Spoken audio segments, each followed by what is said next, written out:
The rain pattered gently against the window pane. As I sat in my room, staring blankly at the half-written essay on my desk, my thoughts felt heavy, like dark clouds pressing down on me.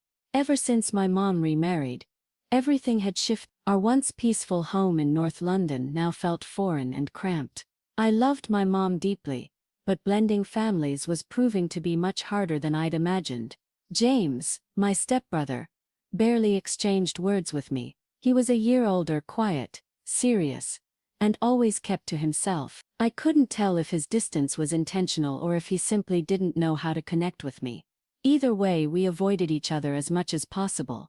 That evening, I was sprawled on my bed, earphones in, scrolling through my phone without really paying attention. My little brother's cries drifted in from the next room, and my parents were out running errands.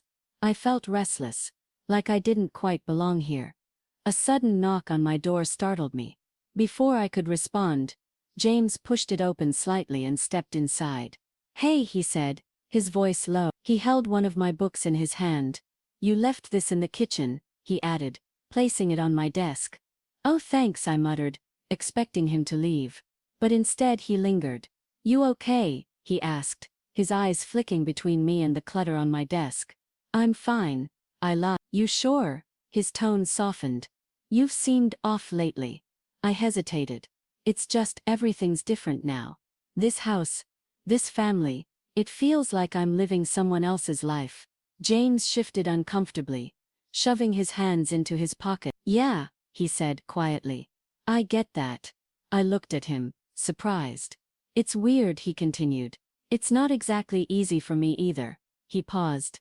"I didn't want to make things worse, so I figured staying out of the way was the best option." I let out a dry laugh. "I thought you just didn't like me." A faint smile tugged at his lips. "You're all right." For the first time, the tension between us didn't feel so suffocating. "You know," James said, "it's okay to feel lost sometimes. Doesn't mean things can't get better." I didn't know why, but those words stuck with me. For the first time in weeks, I felt like I wasn't alone. "Thanks," I said softly. He gave a small nod and turned to leave. Just before closing the door, he added, "If you ever need to talk, you know where to find me." As the door clicked shut, a warmth spread through me. A warmth I hadn't realized I needed. Maybe this whole family thing wasn't so impossible after all. The next day felt different. James's words stayed with me, and for the first time I didn't feel so tense when I saw him at breakfast. He gave me a small nod and I returned it. It was such a simple gesture, but it felt like progress. Later that evening, I was back in my room trying to focus on my notes. My little brother's laughter echoed from the hallway, followed by the familiar sound of James's voice. He had a way of calming my brother that I'd always admired from afar. A few minutes later, I heard footsteps outside my door. It opened slightly, and James peeked in.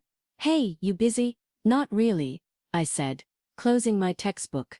He stepped inside, holding a mug of tea. "Thought you might need this." I smiled. "Thanks." He lingered again, and this time I gestured for him to sit. He hesitated, then lowered himself into the chair by my desk. "You okay?" I asked. He let out a sigh, tapping his fingers on the armrest. "I don't know. I guess I just feel like I'm trying too hard sometimes." "What do you mean?" "I don't know. Fitting in here," he said. "It's like I'm part of the family but not really." I knew that feeling all too well. "Yeah, it's weird for me too." But the silence wasn't awkward this time. It was comfortable.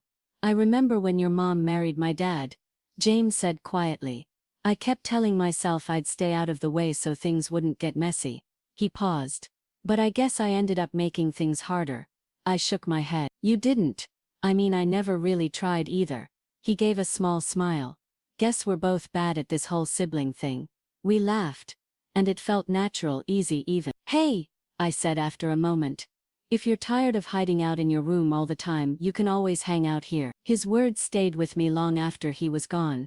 For the first time since our parents got married, I didn't feel like I was figuring this out alone. Later that night, the house was unusually quiet. Mom and Dad had gone out for dinner, leaving James and me to watch over our little brother. I was curled up on the couch with a book when a sharp cough echoed from upstairs. I set my book down and hurried to his room. He was sitting upright in bed, his face pale and flushed. His breathing sounded labored, and his eyes were glassy. "Are you okay?" I asked, pressing my hand to his forehead. He was burning up. Panic crept in as I grabbed my phone to call Mom, but the call wouldn't go through. I tried Dad next, no signal. My heart pounded in my chest. "What's wrong?" James's voice came from behind me. "It's him. I think he's really sick," I said, my voice trembling. James stepped inside, calm despite the tension. He knelt beside the bed and checked his temperature. "He's got a fever," he said quietly. "We need to cool him down." "I don't know what to do," I admitted. "I'll get some wet towels," James said, already heading downstairs. Moments later, he returned with a damp cloth and a glass of water. "Here," he said, placing the cloth on our brother's forehead. "Help me sit him up."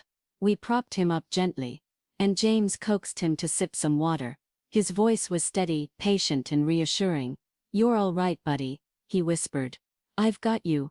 I sat beside them feeling useless but grateful that James knew what to do. Our brother's breathing steadied, and though his face was still flushed, he seemed calmer. James stayed by his side the whole time, adjusting the cloth every few minutes and whispering comforting words. I couldn't stop watching him, the way he handled everything, how protective he was without a hint of panic. "You're good at this," I said softly. James shrugged. "I used to help Mom when she was sick. Just kind of figured things out." I realized then how much I'd misunderstood him. He wasn't distant because he didn't care. He stayed back because he didn't want to overstep. Our brother finally drifted off to sleep, and James let out a long breath. "You should go rest," I told him. He shook his head. "I'll stay a bit longer." I didn't argue. Instead, I grabbed a spare blanket from the closet and draped it over his shoulders. "Thanks," he murmured. For the first time, I felt like we weren't just two strangers forced under the same roof. We were family, and in that moment, I knew I could trust him, not just as my stepbrother, but as someone I could truly rely on. Morning sunlight streamed through the windows, and I woke to the sound of soft murmurs. I walked down the hallway to find James still sitting by our brother's bed, his head resting against the wall, eyes half closed. "He's okay now," James said quietly, noticing me. "Fever broke a couple of hours ago." Relief washed over me. "You should get some sleep," I told him. He gave a tired smile. "I'm good." Later that afternoon, Mom and Dad returned home. They fussed over our brother, praising James for keeping calm and taking charge. Mom's eyes